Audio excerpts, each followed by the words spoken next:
त्या टायमाला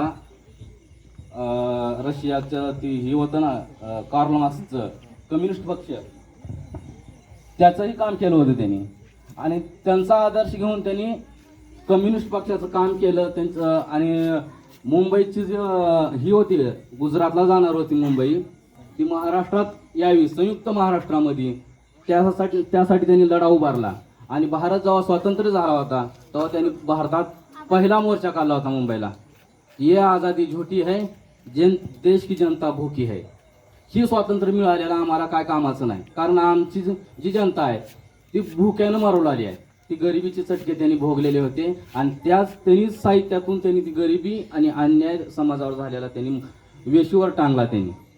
आणि नंतर हे जे सर आलेले आहेत DS नरसिंगे सर, हे सुद्धा मातंग समाजामध्ये जन्मले होते.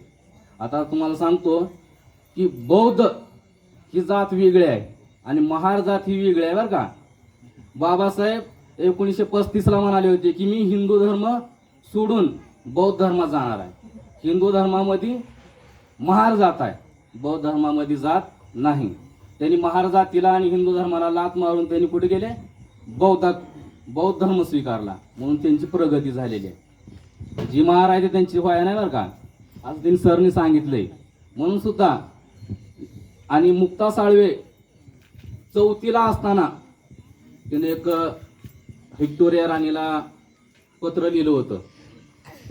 व्हिक्टोरिया राणीला पत्र लिहिलं आणि त्या पत्रामध्ये तिनं काय सांगितलं होतं की हे राणी, आम्हाला आमचा म्हणावा असा धर्म नाही. म्हणजे जो धर्म आम्हाला देवळात येऊ देत नाही, जो धर्म आम्हाला पाणी पिऊ देत नाही, जो धर्म आम्हाला शिवून घेत नाही, तो धर्म आमचा कसा.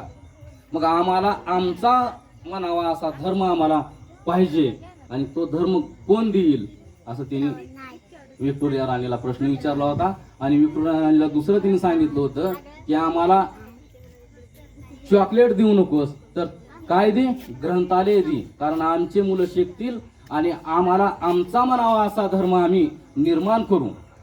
त्याच्यानंतर बाबासाहेबांनी त्या प्रश्नाचं उत्तर दिल्याने सांगितलं की आपला धर्म कोणता आहे, तर बौद्ध धर्म आहे. तर आणि मुक्ता साळवेंच्याच पावलावर पाऊल देत DS नरसिंगे सर मातंग समाजात जन्मून सुद्धा त्यांनी बौद्ध धर्माची दीक्षा घेतलेली आहे. आणि शारदाताई हजारे सुद्धा मातंग समाजातच जन्मून त्यांनी सुद्धा बौद्ध धर्माची दीक्षा घेतलेली आहे. त्यांचा हे परिचय थोडक्यात दिलो. आणि त्यांनी वेळातला वेळ काढून या ठिकाणी आले, आमच्या शब्दाला मान दिला आणि सर्वजण श्रोते शांतपणे ऐकून घेतले. या सर्वांचे आभार मानून इथंच थांबतो.